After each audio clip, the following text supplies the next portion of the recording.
জাতীয় থেকে আন্তর্জাতিক, প্রান্তিক জনপদ থেকে নগর চারপাশ, ঠিক কি ঘটছে এই মুহূর্তে তা নিয়ে আয়োজন এখন চারদিক।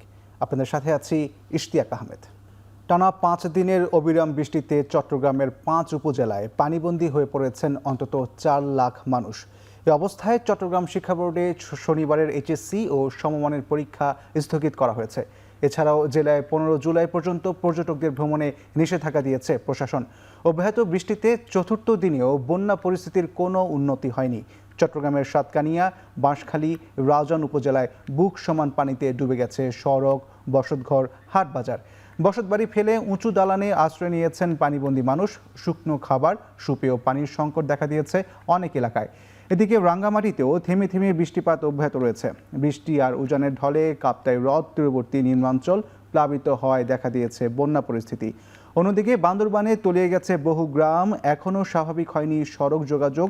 এই অবস্থায় অনেকে ছুটছেন আশ্রয় কেন্দ্রে। পাহাড় ধসে মৃত্যু, প্লাবিত জনপদ, আশ্রয় আর সহায় সম্বল হারানো মানুষের আর্তনাদ সবখানে। পানির স্রোতে ভেসে গেছে অনেকের বছরের সঞ্চয়। জেলা প্রশাসক জানিয়েছেন, বন্যায় সামগ্রিক ক্ষতির পরিমাণ দাঁড়াতে পারে শত কোটি টাকার বেশি।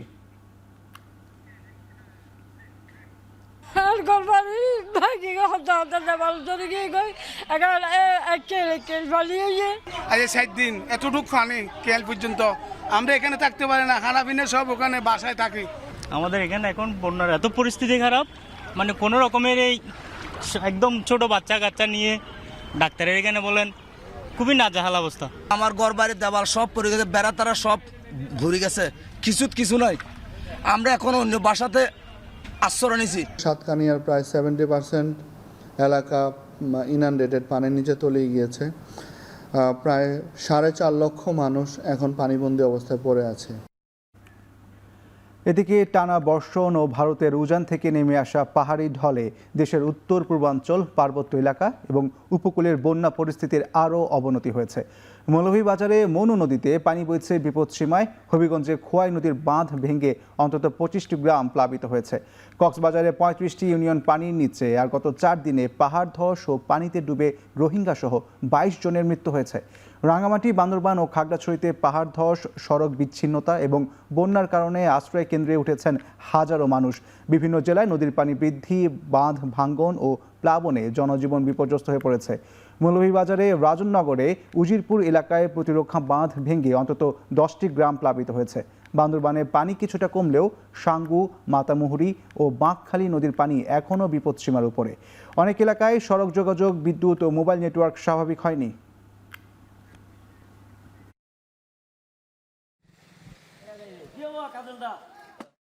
পাহাড়িয়া এলাকা কাজ হয়েছে, ও যে জায়গা প্রত্যেক বছর ভাঙবে, এই জায়গাটার প্রতি দৃষ্টি থাকে না। হঠাৎ করে সাগরবী আবহাওয়া খারাপ হয়ে গেলে আইতে একটা অ্যাক্সিডেন্ট হয়ে গেছে। বঙ্গোপসাগরের জাল ভাই, ঠিক আছে, এই বাধাঘাট নিয়ে আমরা ওই কোম্পানির আমরা বুঝ দিতে পারি না। উপজেলা আসলে তো আপনারা জানেন গত 1 সপ্তাহ ধরে মানে প্রতিদিনই প্রতি মাত্রায় বৃষ্টি হচ্ছে। এই কারণে রামুর প্রায় অনেক সবগুলোই এনে বন্যা আক্রান্ত। এদিকে বন্যা পূর্বাভাস ও সতর্কীকরণ কেন্দ্র জানিয়েছে, দীর্ঘস্থায়ী বন্যার কোনো শঙ্কা নেই।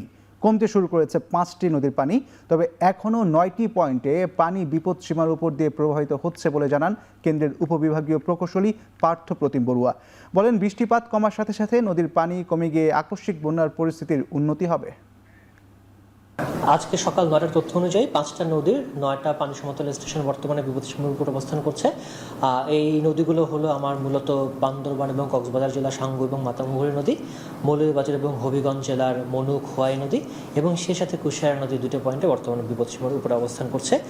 পানি সামগ্রিকভাবে পানি সমতল হ্রাস পেয়েছে, যদিও এখন ওইসব অঞ্চলে এখনও বৃষ্টিপাত হচ্ছে এবং আবহাওয়া অফিস থেকে আমরা যে তথ্য পেয়েছি যে অতি ভারী বৃষ্টিপাতের প্রবণতা অনেকটাই কমে এসেছে। সারা দেশে ভারী বর্ষণ ও বন্যায় ক্ষতিগ্রস্ত মানুষের পাশে দাঁড়াতে সংশ্লিষ্ট প্রশাসন এবং দলীয় নেতাকর্মীদের নির্দেশনা দিয়েছেন প্রধানমন্ত্রী তারেক রহমান। শুক্রবার প্রায় সারাদিন প্রধানমন্ত্রী বন্যা কবলিত জেলায় ডিসি, এসপি এবং সিভিল সার্জনদের সঙ্গে কথা বলে সার্বিক পরিস্থিতির খোঁজ খবর নেন। এ সময় প্রধানমন্ত্রী দুর্যোগ ব্যবস্থাপনা ও ত্রাণ মন্ত্রণালয় সহ সংশ্লিষ্ট মন্ত্রণালয়গুলোর মন্ত্রী, সচিব এবং বিভিন্ন পর্যায়ের কর্মকর্তাদের সঙ্গেও কথা বলেন। তিনি উদ্ধার, ত্রাণ ও চিকিৎসা ও পুনর্বাসন কার্যক্রম আরও সমন্বিত ও কার্যকরভাবে পরিচালনার জন্য প্রয়োজনীয় দিক নির্দেশনা দেন। প্রধানমন্ত্রীর অতিরিক্ত প্রেস সচিব আতিকুর রহমান রুমন জানান, বন্যা কবলিত জেলাগুলোতে উদ্ধার, পুনর্বাসন ও চিকিৎসা সহ সার্বিক কার্যক্রম সমন্বয়ের জন্য বিদ্যুৎ ও জ্বালানি প্রতিমন্ত্রী অনিন্দ ইসলাম অমিতকে দায়িত্ব দিয়েছেন প্রধানমন্ত্রী। উদ্ভূত পরিস্থিতি মোকাবেলায় শনিবার তিনি ত্রাণ প্রতিমন্ত্রী এম ইকবাল হোসেন সংশ্লিষ্ট কর্মকর্তাদের সঙ্গে নিয়ে চট্টগ্রামে যাবেন।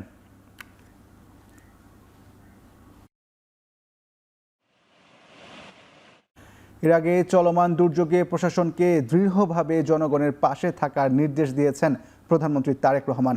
সরকারি বাংলা কলেজের প্রাক্তন শিক্ষার্থীদের প্রথম পুনর্মিলনী অনুষ্ঠানে কথা জানান প্রধানমন্ত্রীর উপদেষ্টা ডক্টর মাহাদি আমিন।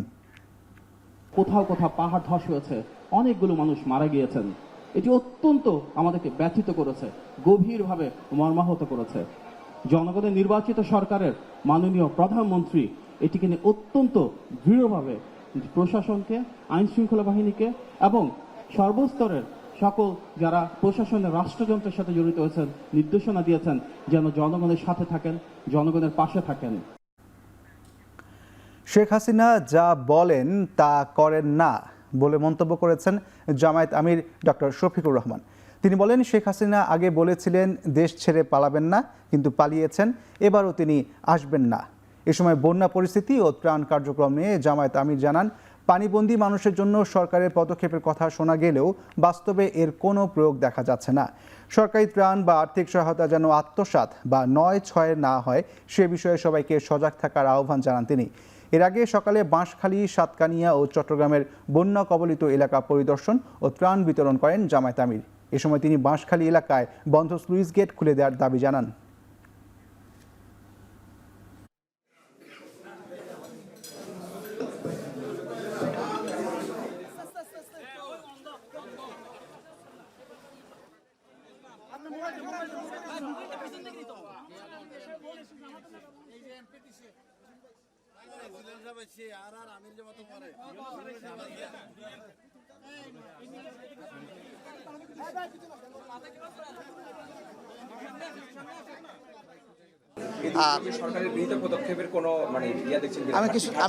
আমি কিছু দেখি নাই পদক্ষেপ, আমি শুধু শুনেছি, আমার দেখা বাকি আছে।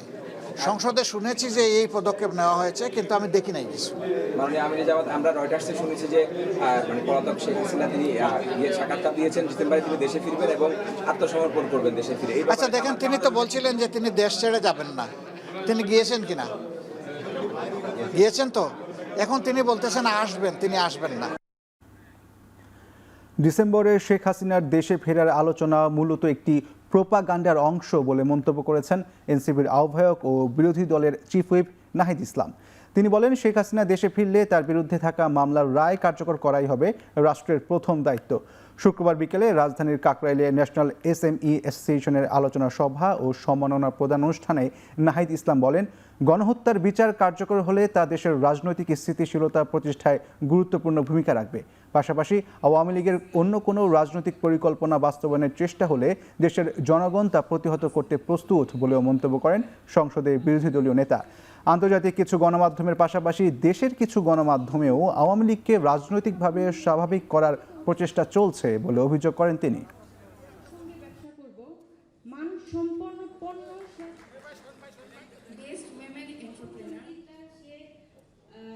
আওয়ামী লীগকে দলগতভাবে বিচারের আওতায় মুখোমুখি নেওয়ার কথা সরকারও ভাবছে এবং আমরা মনে করি এটাই সঠিক রাস্তা।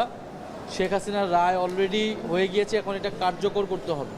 শেখ হাসিনা যদি দেশে ফিরে, কেবলমাত্র ফিরবে ফাঁসির রায় কার্যকর হওয়ার জন্য। জুলাই জাদুঘর খুলে দেওয়া প্রসঙ্গে সংস্কৃতিমন্ত্রী নিতাই রায় চৌধুরী বলেছেন, এরই মধ্যে সব প্রস্তুতি সম্পন্ন হয়েছে, নতুন কমিটিও গঠন করা হয়েছে। দ্রুত সময়ের মধ্যেই জুলাই জাদুঘর খুলে দেওয়া হবে। শুক্রবার সকালে কুমিল্লা ময়নামতি জাদুঘর ও শালবন বিহার পরিদর্শন শেষে সাংবাদিকদের প্রশ্নের জবাবে এ কথা বলেন তিনি। সবকিছু নিয়মতান্ত্রিকভাবে হবে উল্লেখ করে মন্ত্রী জানান, অন্তর্বর্তী সরকারের সময় জুলাই জাদুঘরের কমিটি কিছুটা এলোমেলো ছিল, বর্তমানে নতুন করে কমিটি করা হয়েছে, সংসদে এই বিষয়ে সিদ্ধান্ত হয়েছে। দ্রুত সময়ের মধ্যে গেজেট প্রকাশ ও সংবাদ সম্মেলনের মাধ্যমে বিস্তারিত জানানো হবে।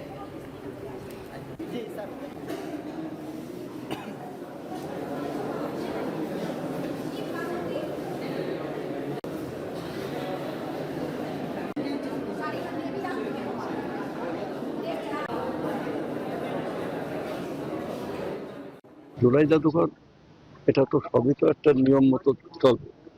জুলাই জাদুঘরের কোনো কমিটি ছিল না, ছিল আগে অন্তর্বর্তী সরকারের, সেই কমিটিটা একটু এলোমেলো অবস্থা ছিল।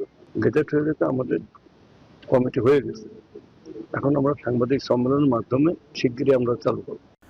রাজনীতি জনগণের ভাগ্য পরিবর্তনের প্রক্রিয়া বলে মন্তব্য করেছেন তথ্য ও সম্প্রচার মন্ত্রী জহিরুদ্দিন স্বপন।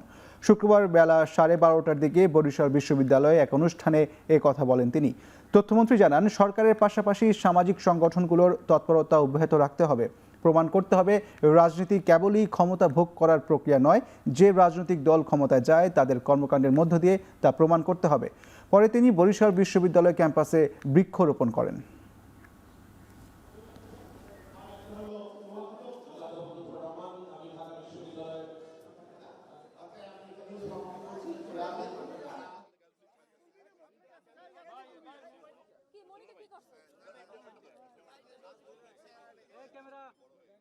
রাজনীতি কেবলই ক্ষমতা ভোগ করার একটা প্রক্রিয়া নয়, রাজনীতি জনগণের ভাগ্য পরিবর্তনের প্রক্রিয়া, এবং সেটা যেই রাজনৈতিক দল ক্ষমতায় যায়, যেতে চায়, তাদের কর্মকাণ্ডের মধ্য দিয়ে তা প্রমাণ করতে হবে।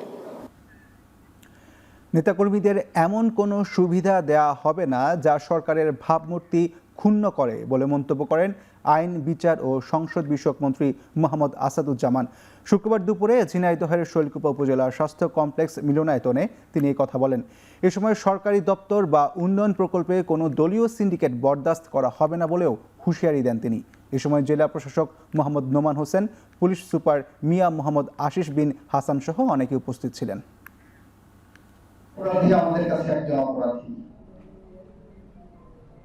আমরা সে যত দলের যত বড় নেতাই হোক না কেন, আমাদের কাছে তার পরিচয় একজন অপরাধী। দল করতে হলে শহীদ রাষ্ট্রপতি জিয়াউর রহমানের আদর্শে দল করতে হলে তার জায়গায় কমিটেড থাকতে হবে। কেউ যদি মনে করেন যে আওয়ামী লীগ লুটপাট করেছে, আওয়ামী লীগ এটা করেছে, আওয়ামী লীগ দুর্নীতি করেছে, সুতরাং তার জায়গা খালি হয়েছে, আমি সেই জায়গায় বসে গেলাম, এইটা কিন্তু ভুল ধারণা নিয়ে আপনারা আগামী এরকম একটি ধারণা করবেন না। নরসিংদীতে বাক প্রতিবন্ধী বৃদ্ধা ববির টাকা লুট করতেই তাকে হত্যা করা হয়েছে বলে প্রাথমিক তদন্তে উঠে এসেছে। শুক্রবার বিকেলে এক ব্রিফিংয়ে এই তথ্য জানিয়েছেন র্যাব 11 অধিনায়ক লেফটেন্যান্ট কর্নেল মোহাম্মদ মাসুদ পারভেজ। তিনি জানান, এই ঘটনার সাথে জড়িত থাকার প্রমাণ পাওয়ায় নরসিংদী থেকে 3 জন ও ব্রাহ্মণবাড়িয়া থেকে 2 জনকে গ্রেফতার করা হয়েছে। তারা হলেন ইলিয়াস, সাকিব, বেলাল, দিন ইসলাম ও রিফাত। তাদের পুলিশের কাছে হস্তান্তর করা হয়েছে। ঘটনার সাথে জড়িত বাকিদের ধরতে অভিযান চলছে বলেও জানান তিনি।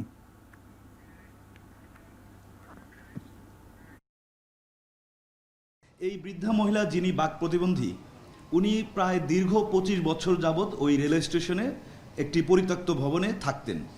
ওনার দীর্ঘদিনের সঞ্চিত অর্থ তার কাছে ছিল, এটা দুর্বৃত্তরা জেনে যায় এবং ধারণা করা যায় যে এই অর্থ নেওয়ার জন্যই তারা আসলে হামলা করে। ধারাবাহিক অভিযানের মাধ্যমে আমরা মোট 5 জনকে শনাক্ত করি এবং গ্রেফতার করি। প্রথমে আমরা 3 জনকে গ্রেফতার করি নরসিংদী জেলা থেকে। এখন চারদিকে নিচ্ছে একটি বিরতি, ফিরছি একটু পরেই।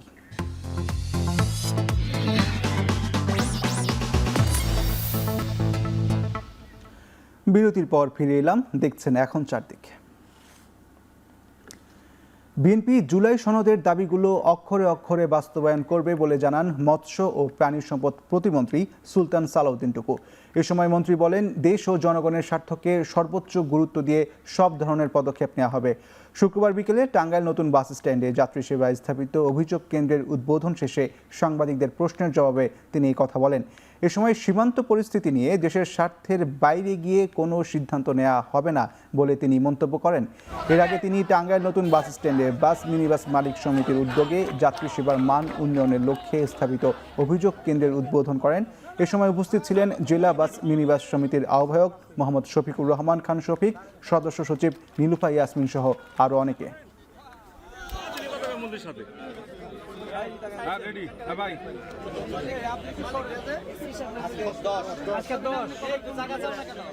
বিএনপি যেই জুলাই সনদে স্বাক্ষর করেছেন, বিএনপি প্রত্যেকটি অক্ষরে অক্ষরে জুলাই সনদ বাস্তবায়ন করবে। কাজে এই ব্যাপারে কোনো প্রশ্ন রাখার কোনো অবকাশ, আর মাঠে বক্তৃতা এক একজন এক এক রকম করে দেয়। তো আমাদের বক্তব্য প্রথমেও যা, এখনও তাই, ভবিষ্যতেও তাই।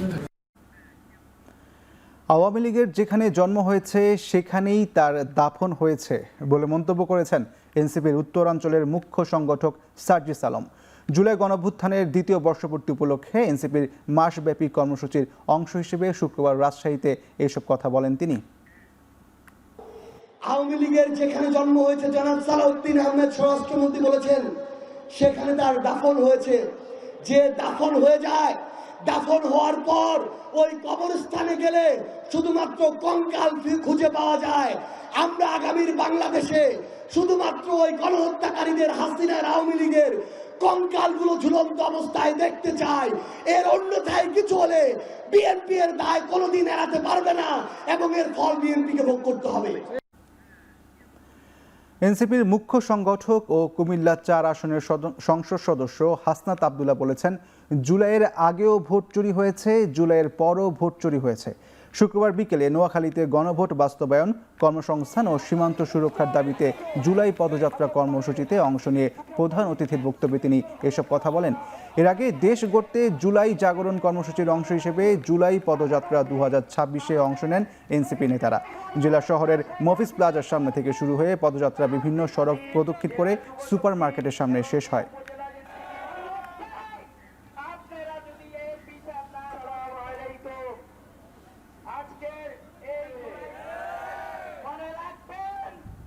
জুলাইয়ের আগেও ভোট চুরি ছিল, তবে সেটা ভোটের আগে, ফল প্রকাশের আগে। আর জুলাইয়ের পরেও ভোট চুরি থেকে গিয়েছে, তবু সেটা দিন দুপুরে ফল প্রকাশের পরে।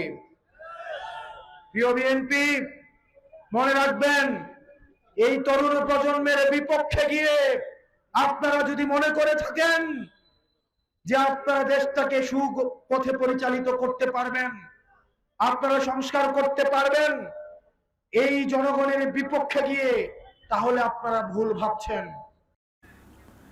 বাংলাদেশে নতুন করে জঙ্গি নাটক শুরু হয়েছে বলে অভিযোগ করেছেন ইসলামী আন্দোলন বাংলাদেশের সিনিয়র নায়েবে আমির মুফতি ফয়জুল করিম। বলেন, এর মাধ্যমেই দেশের মাদ্রাসা ধ্বংস করা হচ্ছে। শুক্রবার দুপুরে বায়তুল মোকাররমের উত্তর গেটে ভারতীয় আগ্রাসনের প্রতিবাদে এবং জুলাই সনদ বাস্তবায়নের দাবিতে সমাবেশ অনুষ্ঠিত হয়। এ সময় অবিলম্বে জুলাই সনদ বাস্তবায়ন করে জাতীয় সংসদে উচ্চকক্ষ গঠন করার আহ্বান জানান ইসলামী আন্দোলনের সিনিয়র নায়েবে আমির। এছাড়া বাংলাদেশ নিয়ে বিভিন্ন সময়ে ভারতের রাজনীতিকদের আগ্রাসী মন্তব্যের তীব্র সমালোচনা করেন তিনি।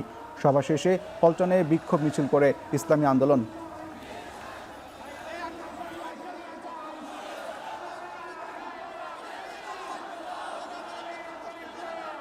এই জঙ্গি নাটক, এটা বাংলাদেশের কোন সংস্কৃতি নয়, এটা ভারতের এক সংস্কৃতি। এই জঙ্গি নাটকের মাধ্যমেই এদেশের আলেম ওলামা, মাদ্রাসা, মুসলমানদেরকে ধ্বংস করার অস্ত্র হিসেবে ব্যবহার করেছে। আমার এই সরকার জঙ্গি নাটক শুরু করেছে।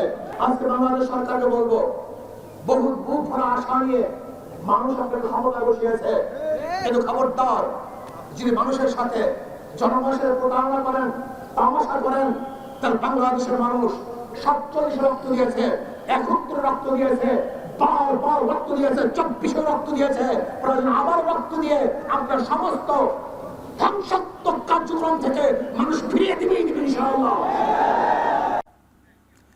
গেল 4 দিন ধরে বিদ্যুৎহীন রয়েছে রাজধানীর মোহাম্মদপুরের জাপান গার্ডেন সিটির 7টি ভবন।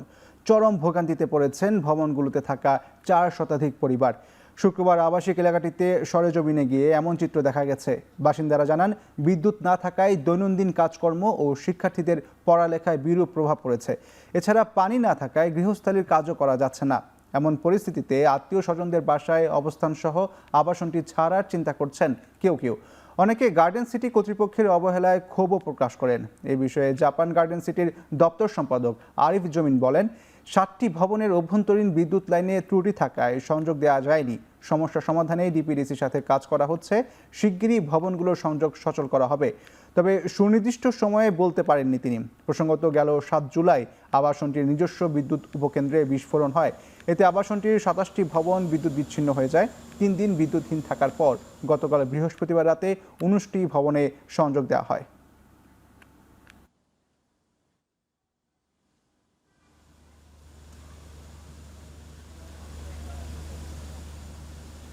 পাঁচটা দিন ধরে ঢাকার মতো একটা জায়গাতে ইলেকট্রিসিটি নাই, কেন ইমাজিন? আমার বাসা 15 তলায়, তো মানে আমাকে ক্যালকুলেট করে বের হতে হচ্ছে যে 15 তলায় তো সিঁড়ি দিয়ে ওঠা সবসময় বাচ্চা সহ সম্ভব না, আর তাছাড়া পানিও থাকতেছে না। ওনারা বলেছে যে আজ রাত 10টার মধ্যে দেবে, কিন্তু আমার মনে হচ্ছে দেবে না, কারণ ওনারা আগেও বলেছে যে দেবে কিন্তু দেয়নি। ডেভেলপার কোম্পানি, এটার এই মেনটেন্যান্সটা ঠিক মতো হচ্ছে না, এটাই আমি শুনছি, এটাই মূল কারণ। আগেও হয়েছে এরকম। ডিপিডিসি তো স্টিল এখনো পর্যন্ত আছে এবং এনার্জি প্যাক কাজ করতেছে। ডিপিডিসির ইঞ্জিনিয়ার ওনাদেরকে সহযোগিতা করতেছে। শুক্রবার সকাল 8টা পর্যন্ত গেল 24 ঘন্টায় হামের উপসর্গে আরও 3 শিশুর মৃত্যু হয়েছে। এ নিয়ে গত 15 মার্চ থেকে দেশে হাম ও উপসর্গে মোট 750 শিশুর মৃত্যু হয়েছে। বিকেলে স্বাস্থ্য অধিদপ্তরের সংবাদ বিজ্ঞপ্তিতে এই তথ্য জানানো হয়। একই সময়ে নতুন করে আরও 128 জনের শরীরে হাম ও 901 জনের হামের উপসর্গ পাওয়া গেছে। 15 মার্চ থেকে এখন পর্যন্ত হামের উপসর্গ দেখা দেওয়া রোগীর সংখ্যা 1,09,899 জন। এর মধ্যে হাসপাতালে ভর্তি হয়েছেন 92,831 জন। একই সময়ে সুস্থ হয়ে হাসপাতাল থেকে ছাড়পত্র পেয়েছেন 89,234 জন।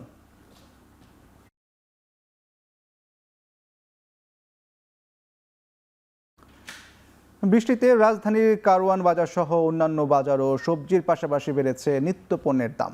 সবজির ধরন অনুযায়ী দাম বেড়েছে 20 থেকে 30 টাকা করে। এছাড়া মধ্যবিত্তের আমিষ, মুরগি ও ডিমের দামেও নেই স্বস্তি। যেখানে ব্রয়লারের দাম বেড়েছে কেজি প্রতি 20 থেকে 30 টাকা করে, ডিমের ডজনেও দাম বেড়েছে 12 টাকা।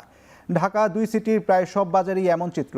বৃষ্টিমুখর দিন হওয়ায় ক্রেতাদের পাশাপাশি ভোগান্তির শিকার বিক্রেতারাও। এদিন যোগান কম থাকায় সব ধরনের সবজির দামে প্রভাব পড়তে দেখা যায়। পটল 40 টাকা, করলা 50 টাকা, পেঁপে 40 টাকা, ঢেঁড়স 30 টাকা, মিষ্টি কুমড়া 40 টাকা ও বেগুন 80 টাকায় বিক্রি হচ্ছে। শুধু সবজি নয়, বৃষ্টির প্রভাব পড়েছে মাছ ও মুরগি ও ডিমের উপরও, যেখানে প্রকার ও ওজন ভেদে বেড়েছে মাছের দাম। ব্রয়লার মুরগি গত সপ্তাহে ছিল 160 টাকা, এই সপ্তাহে তা বেড়ে দাঁড়িয়েছে 190 টাকা। এছাড়া ডিমের দাম বেড়েছে ডজনে 12 টাকা। তবে চাল ডালের বাজারে তেমন প্রভাব পড়েনি। এছাড়া গরুর মাংস বিক্রি হচ্ছে 750 থেকে 800 টাকায়, খাসির মাংস বিক্রি হচ্ছে 1150 থেকে 1200 টাকায়। তবে অনেক ব্যবসায়ী সবজির দাম বৃদ্ধির কথা অস্বীকার করেছেন।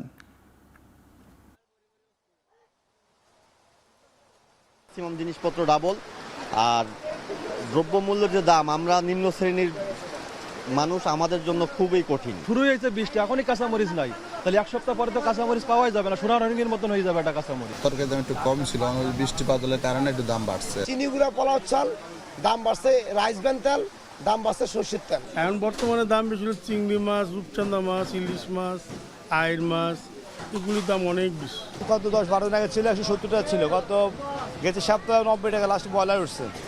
আজকে আবার এই সপ্তাহে আবার 5 টাকা কমে গেছে, 85-80 চলতেছে বাজার। এদিকে টানা বৃষ্টির প্রভাবে দেশের বিভিন্ন অঞ্চলের বাজারে দেখা যাচ্ছে দামের তারতম্য। সৈয়দপুরে কাঁচামরিচ বিক্রি হচ্ছে 80 থেকে 100 টাকা কেজি দরে, যদিও বেশিরভাগ সবজির দাম এখনও ক্রেতাদের নাগালের মধ্যে রয়েছে।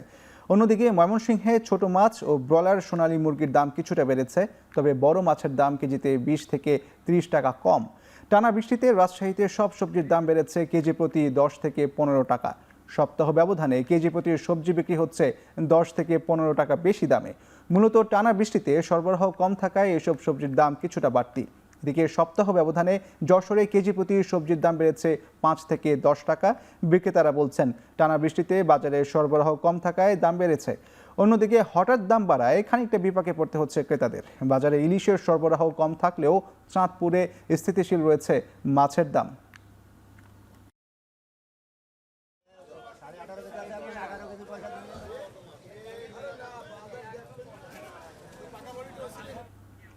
এখন চারদিকে নিচ্ছি আরো একটি বিরতি, ফিরছি একটু পরেই।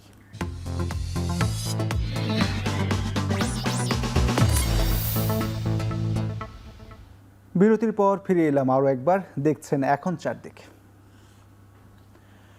গৌরবময় অগ্রযাত্রায় 54তম প্রতিষ্ঠা বার্ষিকী পালন করছে গেন্ডারিয়া কিশলয় কচি কাঁচার মেলা। এই উপলক্ষে দুদিনব্যাপী কর্মসূচি পালন করছে পুরান ঢাকার ঐতিহ্যবাহী এই সংস্কৃতি চর্চা কেন্দ্র। উৎসবের প্রথম দিন শুক্রবার সকালে ধূপখোলা মাঠের ইস্ট এন্ড ক্লাবের সামনে থেকে শিশুদের অংশগ্রহণে আনন্দ র্যালি শুরু হয়, যা শেষ হয় মেলা প্রাঙ্গণে। র্যালিটি উদ্বোধন করেন ওয়ারী বিভাগের উপ পুলিশ কমিশনার মল্লিক আহসান উদ্দিন সামি। মেলা প্রাঙ্গণে থাকছে আলোচনা সভা সহ সাংস্কৃতিক অনুষ্ঠান। চারুকলা কেন্দ্রের প্রশিক্ষক ও শিক্ষার্থীদের শৈল্পিক সাজসজ্জা ও অলঙ্করণে মেলা প্রাঙ্গণে এসেছে এক বর্ণিল রূপে। আয়োজনের দ্বিতীয় দিন সন্ধ্যায় মেলা প্রাঙ্গণ পূর্ণ হবে নতুন পুরাতনদের মিলন মেলায়।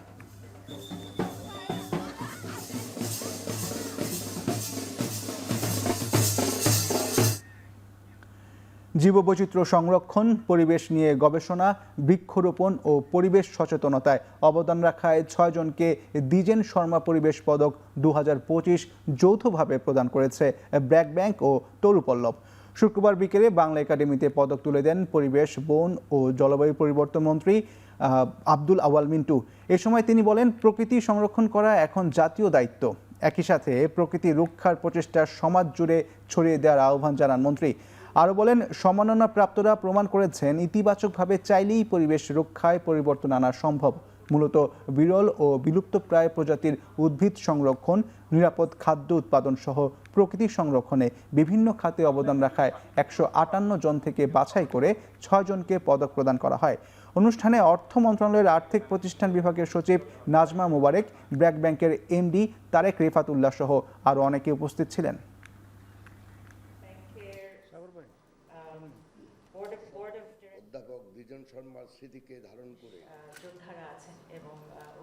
প্রাকৃতিক কারণে জলবায়ু যে পরিবর্তন হয় তা নয়, মানুষের দ্বারাও জলবায়ু পরিবর্তন হচ্ছে। আমাদের গ্রিন হাউস গ্যাস 30% বেড়ে গেছে। এর বেশিরভাগ কারণ হলো আমরা মানুষ, আমরা জীবন ধারণের জন্য যে কাজকর্ম করি তার মাধ্যমে যেই কার্বন ডাইঅক্সাইড বলেন, মিথেন গ্যাস বলেন, কার্বোফ্লোরো কার্বন বলেন, যাই বলি আমরা, এগুলির জন্য কিন্তু আমরা মানুষেরা দায়ী। এবারে আন্তর্জাতিক প্রসঙ্গ। কয়েকদিনের পাল্টাপাল্টি হামলার পর ফের সংঘাত নিরসনে আলোচনার টেবিলে ফেরার উপায় খুঁজছে ওয়াশিংটন, তেহরান। এরই মধ্যে বৃহস্পতিবার বুশের পারমাণবিক স্থাপনা সহ ইরানের একাধিক শহরে হামলার দায় অস্বীকার করে যুক্তরাষ্ট্র জানিয়েছে আলোচনা চালিয়ে যেতে চায় তারা। এদিকে ইরানে হামলার জবাবে বাহরাইন, কাতার, কুয়েত ও জর্ডানে মার্কিন ঘাঁটিগুলোতে পাল্টা আক্রমণের দাবি করেছে তেহরান। এছাড়াও সামনে আরও কঠিন আঘাত হানার হুঁশিয়ারি দিয়েছেন ইরানের পার্লামেন্ট স্পিকার বাঘের গালিবাফ। পাশাপাশি হরমুজ প্রণালী খোলার বিষয়ে তেহরান সিদ্ধান্ত নেবে বলেও স্পষ্ট বার্তা দিয়েছেন তিনি।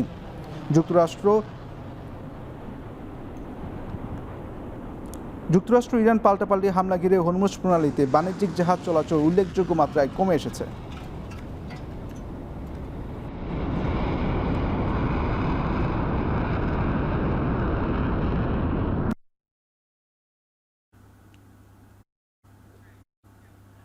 সুপার টাইফুন বাভির কারণে অবিরাম বৃষ্টি ও ভূমিধসে ফিলিপিন্সে প্রাণ গেছে অন্তত 10 জনের। এখনও সন্ধান মেলেনি 3 জনের। টাইফুন এবং এর পরবর্তী প্রতিকূল আবহাওয়ায় দেশটিতে প্রাণহানির সংখ্যা বেড়ে দাঁড়ালো 15 জনে। এদিকে ঘন্টায় 162 থেকে 200 কিলোমিটার বেগে পূর্ব এশিয়ার দ্বীপরাষ্ট্র তাইওয়ানের দিকে এগিয়ে আসছে শক্তিশালী সুপার টাইফুন বাভি। মূল ভূখণ্ডে আঘাত না হানলেও শুক্রবার সন্ধ্যা থেকে শনিবার পর্যন্ত দ্বীপটির উত্তর ও মধ্যাঞ্চলে মারাত্মক প্রভাব ফেলবে এই টাইফুন। ভারী বর্ষণের পাশাপাশি দেখা দিতে পারে আকস্মিক বন্যা। টাইফুন বাভির কারণে জরুরি সতর্কতা জারি আছে পূর্ব এশিয়ার আরও 2 দেশ, জাপান ও চীনে। অন্যদিকে মৌসুমি ঝোড়ো হাওয়া, ভূমিধস ও বর্ষার তাণ্ডবে ভারত জুড়ে অন্তত 10 জনের মৃত্যু হয়েছে। এর মধ্যে উত্তরাখণ্ডে জারি হয়েছে রেড অ্যালার্ট, ভারী বৃষ্টির সতর্কতা জারি আছে উত্তরপ্রদেশে। ভারত শাসিত জম্মু কাশ্মীর, কেরালা, মহারাষ্ট্র, অন্ধ্রপ্রদেশে বন্যার পানি কিছুটা কমলেও কমেনি দুর্ভোগ।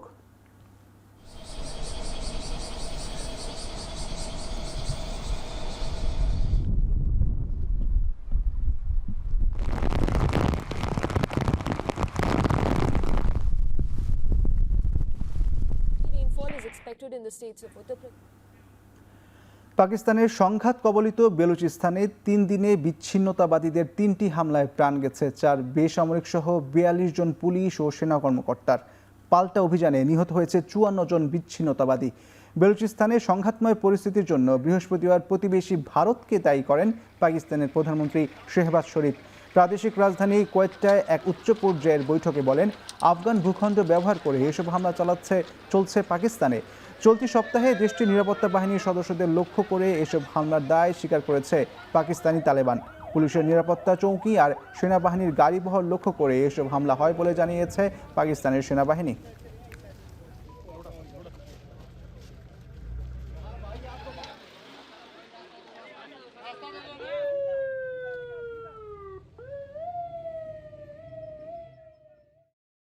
ये दोनों फितना हिंदुस्तान के दहशतगर्द मारे गए। तो ये जो 3 मैंने आपको बड़े ऑपरेशंस बताए, इनमें 4 सिविलियन पहले और बाद में पुलिस के हमारे जवान, फौज के जवान, तो टोटल हमारी जो शहादतें हैं वो 42 कीमती जाने इस मुल्क की। ক্রিমিয়া উপদ্বীপের কাছে একাধিক রুশ জাহাজে রাতভর হামলা চালিয়েছে ইউক্রেন। বাধা দিচ্ছে জ্বালানি সরবরাহের পথেও। কিয়েভ জানায়, গেল 4 দিন ধরে অন্তত 25টি জাহাজে হামলা চালানো হয়েছে আজব সাগরে। কৃষ্ণ সাগরের সাথে কার্চ প্রণালীর মাধ্যমে যুক্ত আজব সাগর রুশ সেনাবাহিনীর রসদ অবরুদ্ধ করার কৌশল হিসেবে ইউক্রেনের এসব হামলা। এতে হুমকির মুখে পড়েছে রাশিয়ার নৌ সক্ষমতা এবং জ্বালানি সরবরাহ অব্যাহত রাখতে প্রেসিডেন্ট ভ্লাদিমির পুতিনের প্রতিশ্রুতি।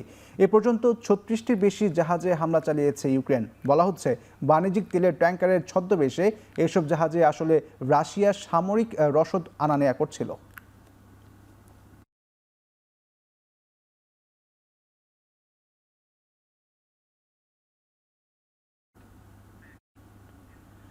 ব্রিটেনের প্রধানমন্ত্রী ও লেবার পার্টির প্রধান হওয়ার পথে আরও এক ধাপ এগিয়ে গেলেন অ্যান্ডি বার্নহ্যাম। মনোনয়ন পর্ব শুরুর পর লেবার পার্টির প্রধান হিসেবে ৩২২ জন দলীয় পার্লামেন্ট সদস্যের সমর্থন পেয়েছেন তিনি। বিনা প্রতিদ্বন্দ্বিতায় দলীয় প্রধান হতে হলে বার্নহ্যামের প্রয়োজন হবে আর মাত্র 1 ভোট, অর্থাৎ ৩২৩ ভোট পেলে কোনো প্রতিদ্বন্দ্বিতা ছাড়াই দলের প্রধান হতে পারবেন বার্নহ্যাম। লেবার পার্টির প্রধান হওয়ার দৌড়ে এখনও একাই লড়ছেন তিনি। অনেক এমপি বৃহস্পতিবার ভোটাভুটিতে অংশ নেননি। পার্লামেন্টে ফিরে বার্নহ্যামকে সমর্থন দেবেন বলে আশ্বাস দিয়েছেন তারা। এমনটা হলে দলীয় প্রধান এবং প্রধানমন্ত্রী হতে অ্যান্ডি বার্নহ্যামের আর কোনো বাধা থাকছে না। পাশাপাশি কোনো প্রার্থী এই প্রতিদ্বন্দ্বিতায় অংশ না নিলে আগামী সপ্তাহে বার্নহ্যামকে লেবার পার্টির নেতা হিসেবে ঘোষণা করা হবে। এছাড়া প্রধানমন্ত্রী হিসেবে তিনি দায়িত্ব নিতে পারেন আগামী 20 জুলাই। কয়েক সপ্তাহ আগে মেকারফিল্ডে উপনির্বাচনে অভাবনীয় সাফল্য দেখান ম্যানচেস্টারের সাবেক মেয়র অ্যান্ডি বার্নহ্যাম।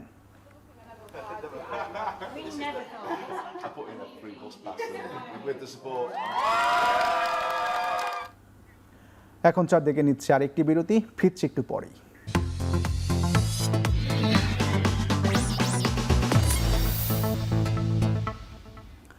বিরতির পর ফিরে এলাম আরও একবার। দেখছেন এখন চারদিক, সাথে আছি ইশতিয়াক আহমেদ। চলে যাচ্ছি পরের সংবাদে।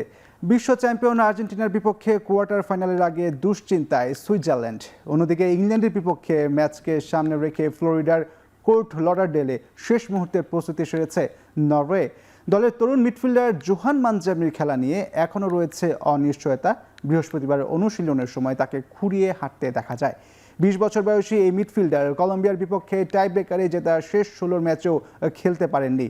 কোচ মুরাত ইয়াকিনের দল বুধবার ভ্যাঙ্কুভার থেকে কানসাস সিটিতে পৌঁছানোর পর বৃহস্পতিবার সন্ধ্যায় অনুশীলন করেছে।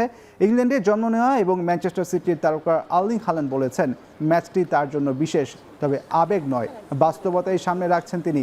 হাল্যান্ডের মতে এই লড়াইয়ে এখনও ফেভারিট ইংল্যান্ড। অন্যদিকে মিডফিল্ডার মর্টেন থর্সবি জানিয়েছেন, ইংল্যান্ডকে ভালোভাবে বিশ্লেষণ করেছে নরওয়ে, কঠিন ম্যাচের জন্য প্রস্তুত পুরো দল।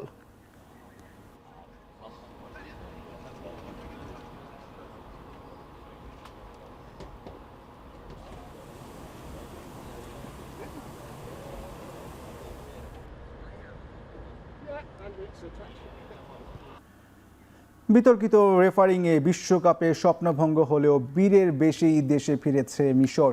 দেশটির নিউ আলামিন আন্তর্জাতিক বিমানবন্দরে মোহাম্মদ সালাহ, হুসাম হাসানদের বরণ করে নিতে জড়ো হন হাজারো সমর্থক। শুক্রবার বিমানবন্দর থেকে ছাদ খোলা বাসে মিশর দলের শহর প্রদক্ষিণের সময় জাতীয় পতাকা, করতালি আর স্লোগানে মুখর হয়ে ওঠে পুরো দেশ। শেষ 16 ম্যাচে আর্জেন্টিনার বিপক্ষে 2-0 ব্যবধানে এগিয়েও শেষ দিকে 3 গোল হজম করে বিদায় নেয় ফারাওরা। তবে সমর্থকদের দাবি, বিতর্কিত রেফারিংই তাদের স্বপ্ন ভেঙে দিয়েছে। বিশ্বকাপে প্রথমবারের মতো ম্যাচ জয়ের পাশাপাশি শেষ 16-এ ওঠায় ঐতিহাসিক সাফল্যের জন্য দলকে অভিনন্দন জানান সবাই। একই সঙ্গে রেফারিংয়ের বিরুদ্ধে ক্ষোভ প্রকাশ করেন এবং ন্যায় বিচারের দাবিও তোলেন তারা। এদিকে দলের সাফল্যের স্বীকৃতি হিসেবে কোচ হুসাম হাসান ও ইব্রাহিম হাসানের চুক্তি নবায়ন করেছে মিশর ফুটবল অ্যাসোসিয়েশন। আগামী বিশ্বকাপে আরও শক্তিশালী হয়ে ফেরার প্রত্যাশা এখন সমর্থকদের।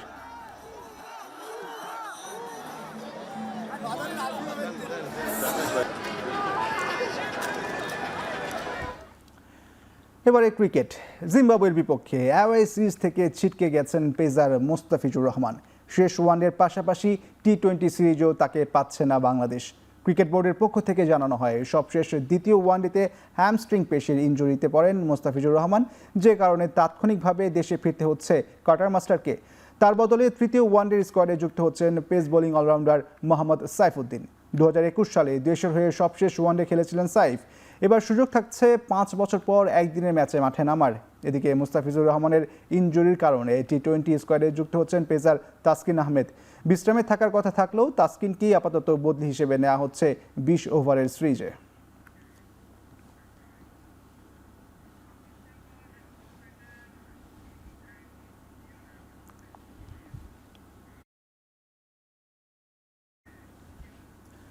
ক্রিকেট বিশ্বে এক ঐতিহাসিক অধ্যায়ের সূচনা হতে যাচ্ছে। আগামী 12 ডিসেম্বর প্রথমবারের মতো অস্ট্রেলিয়ার ঘরোয়া টি-20 টুর্নামেন্ট বিগ ব্যাশ লিগ এর উদ্বোধনী ম্যাচ অনুষ্ঠিত হবে ভারতের মাটিতে। চেন্নাইয়ে উদ্বোধনী ম্যাচে মুখোমুখি হবে মেলবোর্ন রেনেগেডস এবং বর্তমান চ্যাম্পিয়ন পার্থ। এরই মাধ্যমে ভারতের মাটিতে খেলা প্রথম কোনো বিদেশি ফ্র্যাঞ্চাইজি লিগ হিসেবে ইতিহাস গড়তে যাচ্ছে বিবিএল। ওসি প্রধানমন্ত্রী অ্যান্থনি অ্যালবানিজ জানান, এই উদ্যোগ দুই দেশের খেলাধুলার পাশাপাশি বাণিজ্য, পর্যটন ও বিনিয়োগ বৃদ্ধি করবে। মূলত 2024-25 অর্থ বছরের ভারতের বিপক্ষে বর্ডার গাভাস্কার ট্রফি আয়োজনে করেও প্রায় $1,13,00,000 অস্ট্রেলিয়ান ডলার ঘাটতি রয়েছে ক্রিকেট অস্ট্রেলিয়ার। তাই ক্রিকেটের সবচেয়ে বড় বাজার ভারতকে কাজে লাগিয়ে এবং টুর্নামেন্টে বেসরকারি বিনিয়োগ এনে নিজেদের আর্থিক সংকট কাটানোই এখন ক্রিকেট অস্ট্রেলিয়ার মূল লক্ষ্য।